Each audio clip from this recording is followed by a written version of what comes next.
আজকে আর সকাল থেকে ভিডিওটা শুরু করিনি। আজকে ভিডিওটা শুরু করেছি একটু দুপুর থেকে।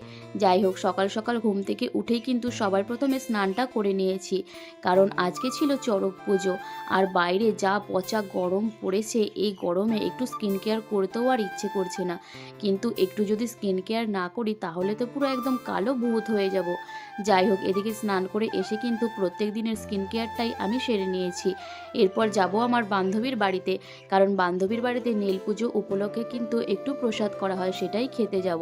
তাই দেখো, আমি কিন্তু রেডি হয়ে গেছি। এরপর যাব আমি আমার বর্ষা বান্ধবীদের বাড়ি। আচ্ছা, তোমাদের ওখানেও নীল পুজো হয়েছে নাকি অবশ্যই কমেন্টে জানিও তো। দেখো, দেখতে দেখতে কিন্তু আমি চলে এসেছি আমার বান্ধবীর বাড়িতে। এরপর তোমরা আমাকে অনেকেই বলতে পারো যে বান্ধবীর বাড়িতে আবার নাইটি পরে গেছে কেন।